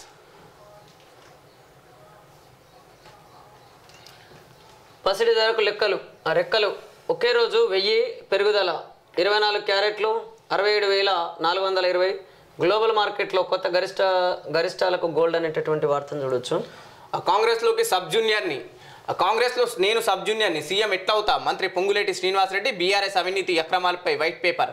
తాను కాంగ్రెస్లో సబ్ జూనియర్ అని మంత్రి పొంగులేటి శ్రీనివాసరెడ్డి అన్నారు. సీఎంతో రోజు కనిపిస్తే ప్రభుత్వంలో నెంబర్ 2 అయిపోతారా? తాను సీఎం ఎలా అవుతానో ఆలోచించుకోవాల్సిన అవసరం ఉందని ఆయన పేర్కొన్నారు. తప్పుడు ప్రచారాలను నమ్మొద్దని మంత్రి హితవు పలికారు. రేవంత్ రెడ్డి కాలేదా సబ్ జూనియర్? ఇది ఉండదు ఆడ. గెలుపు అంటే ఏ పార్టీ అయినా సరే ఏ గుర్రాన్ని తీసుకొస్తే మనం గెలుస్తామనే ఆలోచనలో ఉన్నప్పుడు, కాబట్టి గెలుపు గుర్రాలు ఏవో గవే చూస్తారు తప్ప సబ్ జూనియర్లు జూనియర్కి ఇట్లుంటుంటే మరి అదే కాంగ్రెస్ పార్టీలో అనేక మంది సీనియర్లు ఉన్నారు. మరి ఆ సీనియర్లు సీఎంలు ఎందుకు కాలేకపోయారు సార్? సార్ మీరు కూడా ఆలోచించారు. రేవంత్ రెడ్డి కూడా అదే భయం. అందుకే వీళ్ళ నోట వీళ్ళే చెప్పేసి మేమేం సీఎం కాదు సార్, మీరే ఉండండి అన్నట్టు. అదే అంటే ఇండైరెక్ట్ గా ఏంటంటే మళ్ళీ రేపు పొద్దుగాల నా మీద ఏమైనా నజర్ పెట్టాయి కానీ అని చెప్పేసి ఉన్న మంత్రి పదవి ఏడబోతుంది. అంటే ఖమ్మంలో 10 ఎమ్మెల్యేలను గెలిపించుకున్నాడు అప్పు పెట్టి. ఉన్న మంత్రి పదవి పోతే ఎక్కడ అవన్నీ సంపాదించుకోవాలనే ఆలోచనలో నేను సీఎం గా చెప్పేసి. ఇది ధన రాజకీయాలు నడుస్తున్నాయి, ధనస్వామ్యం లాగానే ఉంది. కాబట్టి ఈ ధనస్వామ్యంలో ధనవంతులకు భయం ఉంటుంది, పేదోళ్ళకి ఏం భయం ఉంటుంది? ఏమో పదవుల సంగతి దేవుడెరుగు, అరే ప్రజల సమస్యలు పరిష్కరించాలరా నాయన అన్నట్టు పేద ప్రజలకు ఉంటుంది. తప్పుల సవరణ బాధ్యత సబ్ రిజిస్ట్రార్లకు. ధరణి కంటే ముందు జరిగిన ట్రాన్సాక్షన్ పై సర్కారు నిర్ణయం. రాటిఫికేషన్, రెక్టిఫికేషన్, క్యాన్సలేషన్, వ్యవసాయ భూముల డీడీస్ మార్పు ఉత్తర్వులు జారీ చేసిన ప్రభుత్వం నిజంగా వీళ్ళు ఉత్తర్వులేమో కానీ నిజంగా ఏమో మన రిజిస్ట్రేషన్ ఆఫీస్లో వాళ్ళు కరెక్ట్ స్పందిస్తే బాగుంటుంది. ఇప్పుడు తప్పప్పుల సవరణ సబ్ రిజిస్టార్లకు అని చెప్పేసి ఇచ్చారు. నిజంగా ఈ ధరణి పోర్టల్లో ఇప్పుడు సబ్ రిజిస్టార్లు కూడా అక్కడ అలర్ట్గా పనిచేస్తురా లేదా, వీళ్ళ మీద ఒక నిఘా పెట్టేటటువంటి ఒక కమిటీని వేయండి, నిరంతరంగా వాళ్ళ మీద నిఘా పెట్టండి. అక్కడ కూడా పరిస్థితులు ఏంటి అని అంటే మనం గతంలో కూడా చూసాం, ప్రభుత్వ అధికారులు నిర్లక్ష్యం చేయడం కానీ, అది రైతాంగం కానీ లేకుంటే అక్కడ వాళ్ళు వచ్చినప్పుడు పట్టనట్లు ఉండడం, మేము మాకు పని లేదా, మేము బిజీగా ఉన్నాం, 4 ఆడ పెట్టిపో ఆడ పెట్టిపో పైలు అని అంటారు. అంటే నిజంగా ఎంత నిర్లక్ష్యం ఉన్నదంటే, అంటే అందరూ కాదు, కొంతమంది నిజాయితీగా పనిచేసే ప్రభుత్వ అధికారులు ఉన్నారు, కానీ కొంతమంది అసలు ఆ ప్రభుత్వానికి ఒక చెడ్డ పేరు తీసుకొస్తున్నటువంటి పరిస్థితి ఉన్నది. పట్టనట్లుంటారు, లేదా మేము బిజీగా ఉన్నామంటారు, అని ఏముండదు, కానీ నేను బిజీగా ఉన్నాను అంటాడు, మళ్ళీ రాపు అంటాడు, 4 సార్లు తిరగంగానే ఇక ఈయన కనిపిస్తుంది, అయ్యా ఏం కావాలో చెప్పు అని అంటాడు, ఎంతో కొంత ఇక చూద్దాం పో అని అట్లా ఒప్పందం వల్ల మొత్తం మీద అయితే లంచాలకు మరిగినటువంటి ప్రభుత్వ అధికారుల వల్ల ప్రభుత్వానికి చెడ్డ పేరుస్తున్నటువంటి పరిస్థితి ఉన్నది. కాబట్టి లంచాలు లేని వ్యవస్థను వీళ్ళు తయారు చేసుకొని పరిపాలిస్తే ఖచ్చితంగా రాబోయే రోజులలో కాంగ్రెస్ పార్టీకి మంచి పేరు వచ్చే అవకాశం ఉన్నది రాష్ట్రంలో. ఇక లేకపోతే మీరు కూడా గదే లంచగొండలు, గదే లంచాలు తీసుకునే అధికారులు కనుక మీ ప్రభుత్వ హయాంలో ఉంటే ఖచ్చితంగా అటు రైతాంగం నుంచి కానీ లేదా ఇటు పేద ప్రజల నుంచి కానీ మీరు అనేక విమర్శలు ఎదుర్కొనే పరిస్థితి ఉన్నది. కాబట్టి ఒక్కసారి ఆలోచించి లంచాగొండి అధికారులు లేనటువంటి విధంగా మీ పరిపాలన కొనసాగాలని మేము కోరుకుంటున్నాం. బీజేపీలో collection king PM Modi life కోసం 1,00,000 వసూలా, లైనప్ కోసం పీఎం మోడీ లైనప్ కోసం 1,00,000 వసూలు. పార్టీ అధిష్టానానికి అందిన రిపోర్టు, రంగంలోకి దిగిన సెంట్రల్ ఇంటెలిజెన్స్. అంటే పిఎం కల్వానికి 1,00,000 వసూలు ఇస్తున్నారు అక్కడ ఉన్న మధ్యవర్తులు, పిఎంని కలుస్తారు అన్నట్టు. బీజేపీలో కలెక్షన్ కింగ్ వ్యవహారంలో హాట్ టాపిక్గా మారింది. ఇటీవల రాష్ట్రంలో ప్రధాని పర్యటించిన విషయం తెలిసిందే. పీఎం రాక సందర్భంగా లైనప్ కోసం రాష్ట్రానికి చెందిన జాతీయ స్థాయిలో పేరున్న ఒక నేత పలువురు నుంచి వసూళ్లకు పాల్పడినట్టు తెలుస్తున్నది. ఒక్కొక్కరి నుంచి 1,00,000 చొప్పున వసూలు చేసినట్లు సమాచారం. సెంట్రల్ ఇంటెలిజెన్స్ రంగంలోకి దిగి ప్రధాని పర్యటనలో ఏం జరిగిందనే అంశంపై ఆరాధించినట్లు టాక్. నిజంగా ఎంత దుర్మార్గం ఇది. కలవడానికి 1,00,000, ఒక ప్రధానమంత్రిని కలవడానికి మధ్యలో ఉన్న వ్యక్తి 1,00,000 రూపాయలు తీసుకొని కల్పిస్తున్నాడు అని అంటే టికెట్ ఇవ్వడానికి ఇంకా ఇక వాళ్ళు పార్టీ టికెట్ ఇవ్వడానికి కానీ లేదా ఇవన్నిటికి ఇంకెన్ని లంచాలు ఇవ్వాలి, ఇంకెంత డబ్బు ఇవ్వాలి, మరి డబ్బు ఇచ్చే పరిస్థితి, డబ్బు ఇచ్చే స్తోమత ఎవరికి ఉంటుంది అంటే పేదోళ్ళు ప్రధానమంత్రిని కలిసే పరిస్థితి లేదని చెప్పేసి వీళ్ళు చెప్పగానే చెప్తున్నారు. అంటే ఒక ప్రధానమంత్రిని కలవడం కోసం లేదా ఒక మంచి ప్రజాస్వామ్యబద్ధంగా అనేక మంది ప్రజలకు సేవలు అందిస్తున్నటువంటి వాళ్ళు ఉన్నారు, కొంతమంది ట్రస్టులు ఏర్పాటు చేసుకొని సేవలు చేస్తున్నటువంటి వాళ్ళు ఉన్నారు. వాళ్ళు ప్రధానమంత్రిని కలవాలనే ఆలోచన కనుక ఉంటే ఇక ఇట్లాంటి మధ్యవర్తుల వల్ల ఆ 1,00,000 రూపాయలు చెల్లించలేక వాళ్ళు కలిసే పరిస్థితి లేనటువంటి పరిస్థితి వీళ్ళు తీసుకొస్తున్నట్లున్నది. కాబట్టి నిజంగా ఈ పరిస్థితులు మారకపోతే ఇక ప్రజాస్వామ్యం ప్రజలకు ఎట్లా అందుతుందో ఒకసారి ఆలోచించండి. కాంగ్రెస్ 3వ జాబితా రిలీజ్, 57 మంది లోక్సభ అభ్యర్థుల ప్రకటన. తెలంగాణలో 5 స్థానాలు ఫైనల్. కాంగ్రెస్ పార్టీ 57 మందితో కూడిన లోక్సభ అభ్యర్థుల జాబితాను గురువారం రాత్రి విడుదల చేసింది. తెలంగాణలోని 5, పశ్చిమ బెంగాల్లోని 8, పుదుచ్చేరిలో 1, రాజస్థాన్ 6, మహారాష్ట్ర 7, కర్ణాటక 17, గుజరాత్ 11, అరుణాచల్ ప్రదేశ్లోని 2 స్థానాల్లో పోటీ చేసి అభ్యర్థులను ప్రకటించింది. తెలంగాణలో పెద్దపల్లి నుంచి గడ్డం వంశీకృష్ణ, మల్కాజ్గిరి నుంచి సునీత మహేందర్ రెడ్డి, సికింద్రాబాద్ నుంచి దానం నాగేందర్, చేవెళ్ల నుంచి రంజిత్ రెడ్డి, నాగర్ కర్నూలు నుంచి మల్లు రవి పేర్లు ఖరారు చేసింది. మల్కాజ్గిరిలో గెలవాల్సింది ముఖ్యమంత్రి రేవంత్ రెడ్డి, ఖమ్మంబర్లో రఘురామ్ రెడ్డి ఆలోచిస్తున్న ఏఐసిసి పెద్దలు. కాంగ్రెస్ గూటికి ఇంద్రకరణ్ రెడ్డి, సీనియర్ నేత జానారెడ్డితో భేటీ. ఆ పార్టీలో చేరికపై ఇరువురు మధ్య చర్చ. ఇటు చూసిన రెడ్లే. అదే కదా, కాంగ్రెస్ అంటే ఇంతకుముందు కూడా పేరుండే, కాంగ్రెస్ పార్టీ అని అంటే రెడ్డిలు అంటే కాంగ్రెస్ పార్టీ అంటే ఈ రాష్ట్రానికి సంబంధించినటువంటి ఇలాంటి అభిప్రాయం అయితే ప్రజల్లో ఉన్నది. కాబట్టి మనం ముందు నుంచి కూడా చూస్తున్నాం, కాంగ్రెస్ పార్టీని అధికారంలోకి తీసుకురావడం కోసం ఈ రాష్ట్రంలో ప్రధానంగా రెడ్డి సామాజిక వర్గం ముందుండి పనిచేసినటువంటి పరిస్థితి ఉన్నది అనేటటువంటి అభిప్రాయాలు కూడా చాలా మంది వ్యక్తం చేస్తున్నారు. పనిచేస్తే బాగుంటుంది, ఎందుకంటే పార్టీలో ఉన్నప్పుడు పార్టీ కష్టంగా ఎవరైనా పనిచేయాల్సిందే. కానీ పార్టీలో పదవులు అందరికీ సమానంగా ఇస్తే ఇంకా బాగుంటుంది. సామాజిక వర్గం ఏమి ఇచ్చేటట్టున్నారు, ఇట్లు ఇచ్చేటట్టుంటే ఇక బాగానే ఉంటుండే.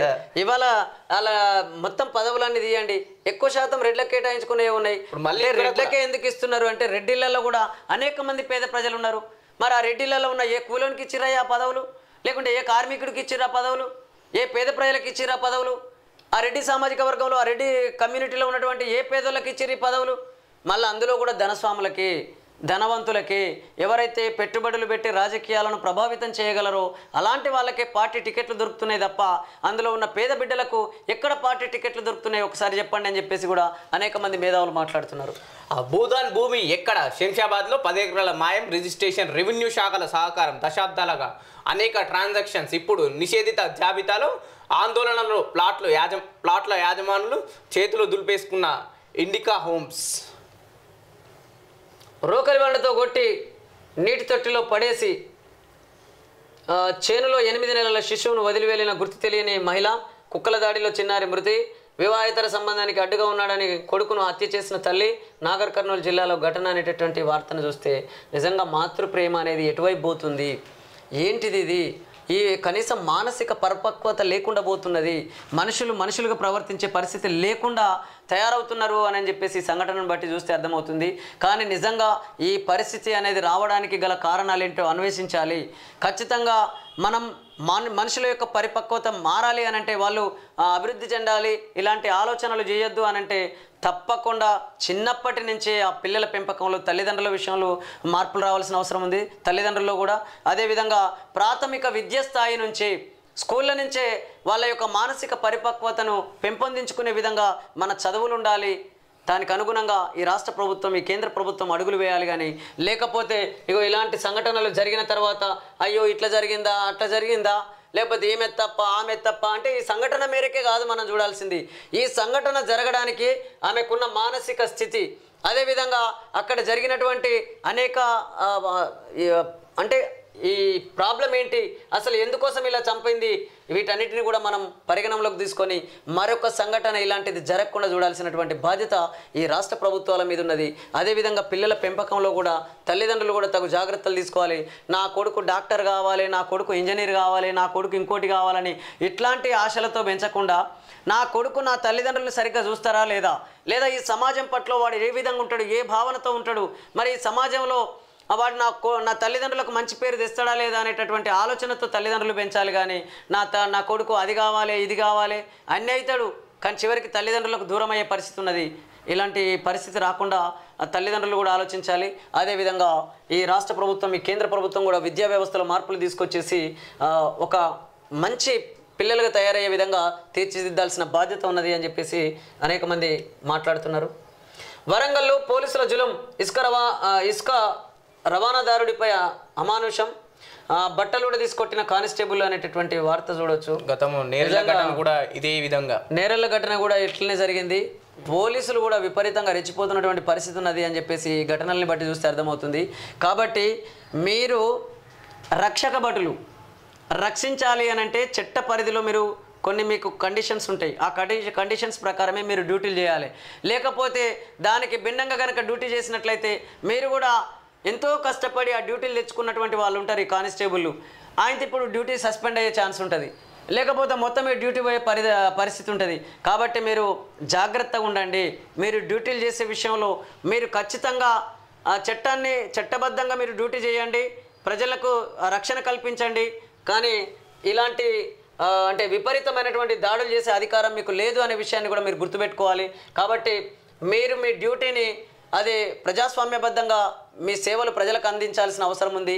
అంతేగాని ఇట్లా ఇష్టం వచ్చినట్లు చట్టాన్ని చేతుల్లోకి తీసుకొని మీరు ఇట్లా కొట్టడం కానీ, బట్టలు కూడా తీసుకొట్టడం కానీ ఇట్లాంటివి చేయకుండా, నిజంగా ఒకవేళ ఇలాంటి సంఘటనలు జరుగుతుంటే అంతకుముందు గతంలో కదా పోలీసు వ్యవస్థ మీద ఉన్నటువంటి అభిప్రాయమే మళ్ళీ తిరిగి ఏర్పడే అవకాశం ఉంటుంది.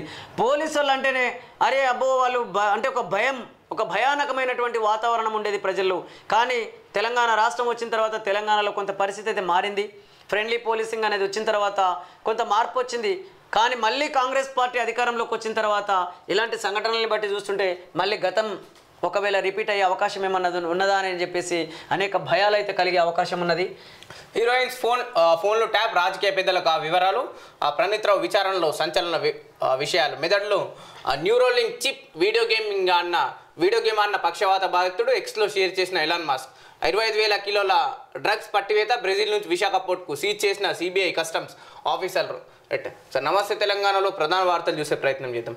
కేజ్రీవాల్ అరెస్ట్ ఎదురిస్తే ఖైదీలోకే సామాన్యుడికి సంఖ్యలు. స్వతంత్ర భారత చరిత్రలో పదవిలో ఉండి సీఎం అరెస్ట్ కావడం ఇదే మొదటిసారి. మద్యం పాలసీ కేసులో ఈడీ చీకటి చర్య.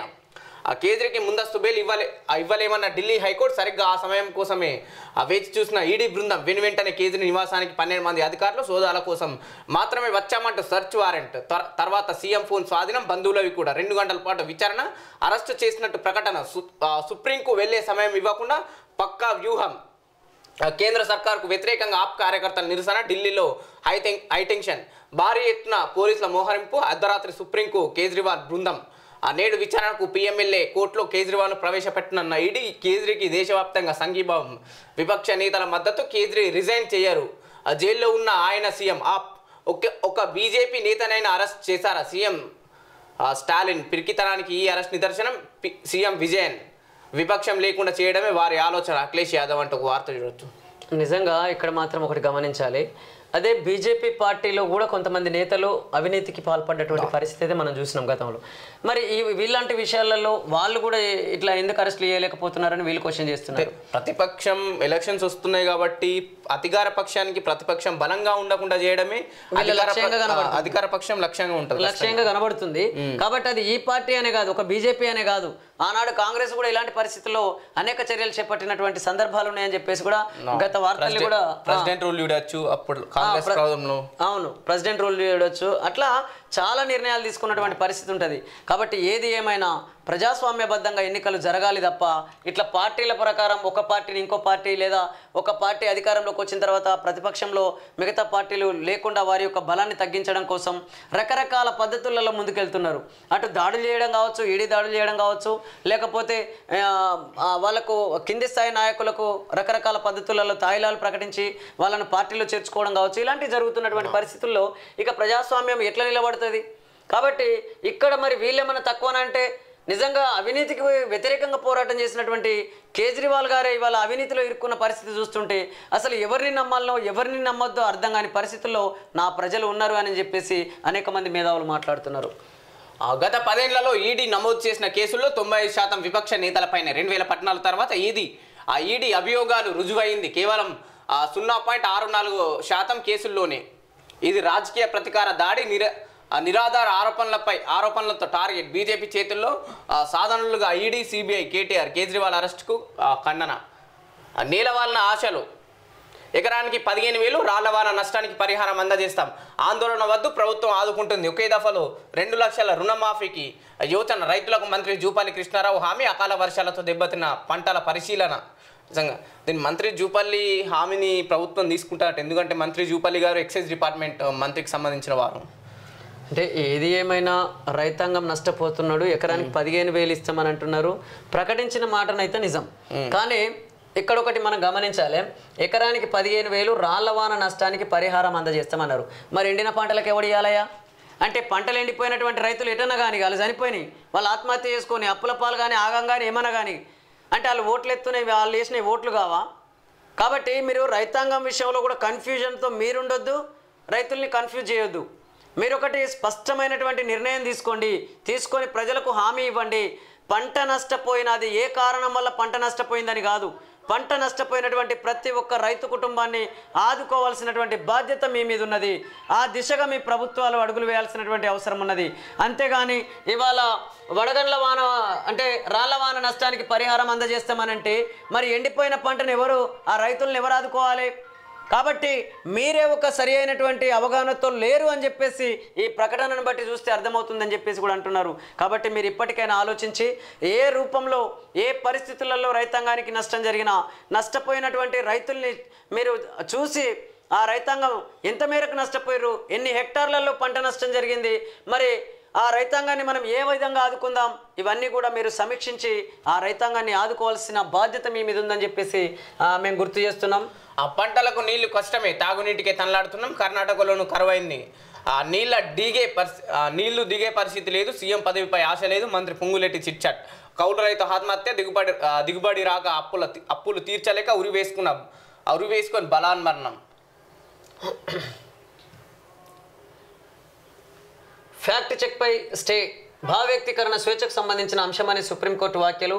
బాంబే హైకోర్టు తుది తీర్పు వెలువడే వరకు అమలుపై స్టే కొనసాగింపు. సైట్లో బాండ్ల డాటా. ఈసీ వెబ్సైట్లో పూర్తి వివరాల వెల్లడి. సుప్రీంకోర్టు ఆదేశాలతో కదిలిన ఎస్బీఐ ఎన్నికల బాండ్ల వివరాలు ఈసీకి అందజేత. మెసేజ్లు ఆపండి, వికసిత్ భారత్ సందేశాలు నిలిపివేయండి, కేంద్రానికి ఎన్నికల సంఘం ఆదేశం. కోడ్ ఉల్లంఘించడంపై ఫిర్యాదుల వెల్లువ. పెళ్లి డబ్బుకు ఆధారాలు తప్పనిసరి. 50,000కు మించి నగదు ఉంటే ఆ పత్రాలు ఉండాల్సిందే. వేసవి అయినా పోలింగ్ సమయం పెంచే ఛాన్స్ లేదు. 190 రకాల ఎన్నికల మెటీరియల్ పంపిణీ షురు. 27 రకాల సాఫ్ట్వేర్ యాప్లను వినియోగిస్తున్నాం. 40 కంపెనీల కేంద్ర బలగాలు. 3 రాష్ట్రాల పోలీసులు. అసెంబ్లీ ఎన్నికల్లో 5,000 కేంద్రాల్లో తక్కువ పోలింగ్. నిజంగా ఈ ఎన్నికల సందర్భంగా పేద ప్రజలు ఎవరైనా ఒకవేళ పెళ్లిళ్ళు చేసుకోవాలని అనుకుంటే మాత్రం వాళ్ళకు పెద్ద పరేషానే ఉంటుంది. ఎందుకనంటే ఆ పెళ్లికి సంబంధించి ఈ 50,000తోని వాళ్ళు ఏం చేయగలుగుతారు, ఎట్లా చేయగలుగుతారు, వాళ్ళ బిడ్డ పెళ్లి కానీ వాళ్ళ కొడుకుల పెళ్ళిళ్ళు ఎట్లా చేసుకోగలుగుతారు. కాబట్టి దీనివల్ల ఈ కండిషన్స్ వల్ల ఎవరికి నష్టం జరుగుతుందంటే ప్రధానంగా పేద ప్రజలకు, పేద కుటుంబాలకే జరుగుతున్నట్లు అనిపిస్తుంది మనకు. అంటే వాళ్ళు నిజాయితీగా పెళ్ళిళ్ళు చేసుకోవడం కోసం తెచ్చుకున్న డబ్బును వాళ్ళు ఎట్లా షో చేసుకోగలుగుతారు. కాబట్టి కొంతమంది ప్రైవేటు అంటే అప్పు తీసుకొచ్చుకుంటారు. నిజంగా కొంతమంది చుట్టాలు బంధువులు ఇస్తూ ఉంటారు. వాళ్ళు అసలు ఎలాంటి రోకా కాగితం పెట్టుకోరు. కాబట్టి అట్లా ఇచ్చినటువంటి డబ్బునంతా కూడా వీళ్ళు ఏ విధంగా ఖర్చు పెట్టానో అర్థం కాకుండా అనేక మంది పేద ప్రజలే ఇబ్బంది పడే అవకాశం ఉన్నది. కాబట్టి అది కూడా ఒకటి గమనంలోకి తీసుకోవాలి. అదేవిధంగా ఇలాంటి పేద కుటుంబాల పేర్లు చెప్పి, పేద బిడ్డల పెళ్లిళ్ళ పేర్లు చెప్పి కూడా ఈ పార్టీలకు సంబంధించిన నాయకులు కూడా వీళ్ళు పక్కదోవ పట్టిస్తున్నటువంటి పరిస్థితి ఈ ఎన్నికల వ్యవస్థలో ఉన్నది. అంటే ఎన్నికల్లో గెలిపే లక్ష్యంగా పనిచేస్తున్నటువంటి కొంతమంది నాయకులు వాళ్ళు పెళ్లి కోసం తెచ్చినమనో లేకపోతే మరో దానికోసం అని చెప్పేసో లేదా రకరకాల పద్ధతులలో వాళ్ళ డబ్బును ప్రజల దగ్గరికి చేరవేస్తూ ఓటుకు నోటు అందివ్వడం కానీ లేదా అంటే మద్యం కానీ లేదా మత్తుని కానీ ఇక మరో రకంగా మొత్తం మీద అయితే ప్రజల యొక్క ఓటును ప్రలోభ పెట్టకుండా ఒకవైపు ఈసీ తీసుకుంటున్నటువంటి నిర్ణయాలు ఒకవైపు, అదేవిధంగా ఈ నిర్ణయాల వల్ల సామాన్యమైనటువంటి పేద ప్రజలు పెళ్లిళ్ళ విషయంలో కానీ పండగల విషయంలో పబ్బాల విషయంలో కూడా వాళ్ళు రకరకాల పద్ధతులలో వాళ్ళు డబ్బులు ఖర్చు పెట్టే విషయంలో అనేక ఇబ్బందులు పడుతున్నటువంటి పరిస్థితి అయితే ఉన్నది. కాబట్టి రాబోయే రోజులలో ఇంకా ఏ విధంగా ఈసీ తీసుకున్న నిర్ణయాలను అమలు చేస్తుంది, ఏ విధంగా ఈ ఎన్నికలను నిర్వహిస్తుంది, నిజంగానే మరి ఈ లోక్సభ ఎన్నికలలో ఎలాంటి డబ్బు కానీ లేదా మద్యం ఏరులై పారకుండా కానీ లేదా ఎలాంటి ప్రలోభాలకు ఏ పార్టీ నాయకుడు కూడా గురి చేయకుండా ఈసీ తగు జాగ్రత్తలు తీసుకుంటుందా చూడాల్సిన అవసరం ఉన్నది. అదేవిధంగా ఈ పార్టీలు కూడా ఇప్పటికే అనేక రకాల వాగ్దానాలు ఇస్తున్నాయి. మేము గ్యారంటీలు ఇస్తాం, మేము అది ఇస్తాం ఇది ఇస్తామని చెప్పేసి అనేక వాగ్దానాలు చేస్తున్నాయి పార్టీలు. మరి నిజంగా ఈ వాగ్దానాలన్నీ నిలబెట్టుకుంటాయనంటే గతం నుంచి ఇప్పటి వరకు చూస్తే ఏ ఒక్క పార్టీ కూడా ప్రభుత్వాన్ని ఫామ్ చేసిన పార్టీ పూర్తి స్థాయిలో తన మేనిఫెస్టోను పూర్తి స్థాయిలో అర్హులైనటువంటి ప్రజలందరికీ కూడా అందించినటువంటి పరిస్థితి ఉన్నది తప్ప ఇంకోటి లేదు. కాబట్టి వీళ్ళు ఇస్తున్న వాగ్దానాలన్నీ కూడా నీటి మూటల్లాగా మిగిలిపోతున్న పరిస్థితి ఉన్నది ఈ ఎన్నికల వ్యవస్థలో అని చెప్పేసి అనేక మంది మేధావులు మాట్లాడుతున్నారు. కాబట్టి రాబోయే రోజులలో మన దేశ ఆర్థిక సామాజిక పరిస్థితులకు అనుగుణంగా రాజకీయ వ్యవస్థను రూపొందించుకొని పరిపాలించుకున్నప్పుడు మాత్రమే ఈ దేశంలో ఆర్థిక అసమానతలు కానీ సామాజిక అసమానతలు కానీ తొలగే అవకాశం ఉన్నది. ఈ ఆర్థిక సామాజిక అసమానతలన్నీ కూడా రాజకీయంతో ముడిపడి ఉన్నాయి. కాబట్టి ముందు రాజకీయ అసమానతలు తొలగాల్సిన అవసరం ఉన్నది. రాజకీయాల్లోకి అత్యంత ధనవంతులే వచ్చే అధికారాన్ని చేపడుతున్నటువంటి పరిస్థితి ఉన్నది. పేద ప్రజలకు ఈ రాజకీయ పదవులు అందనటువంటి పరిస్థితి ఉన్నది. కాబట్టి ఈ పరిస్థితి మారాలి అని అంటే రాజకీయ వ్యవస్థలోనే మార్పులు రావాలని చెప్పేసి అనేక మంది మేధావులు మాట్లాడుతున్నారు. కాబట్టి ఆ దిశగా ఇప్పటికైనా ఈ లోక్సభ ఎన్నికల్లో ప్రజలందరూ కూడా ఆలోచించి అనేక మంది ఇండిపెండెంట్లు పోటీ చేస్తున్నారు, అనేక మంది ప్రజల కోసం సేవ చేయాలని చెప్పేసి వివిధ పార్టీల నాయకులు మీ ముందుకు వస్తున్నారు. వాళ్ళందరినీ దృష్టిలో పెట్టుకొని మీ ఓటు హక్కును నిజాయితీగా నిస్వార్థంగా ధైర్యంగా వినియోగించుకోవాలని చెప్పేసి మేము విజ్ఞప్తి చేస్తున్నాం. ఇవి ఈ రోజు ఉన్నటువంటి మార్నింగ్ న్యూస్ అప్డేట్. చూస్తూనే ఉండండి ఎస్ టుడే న్యూస్ తెలుగు.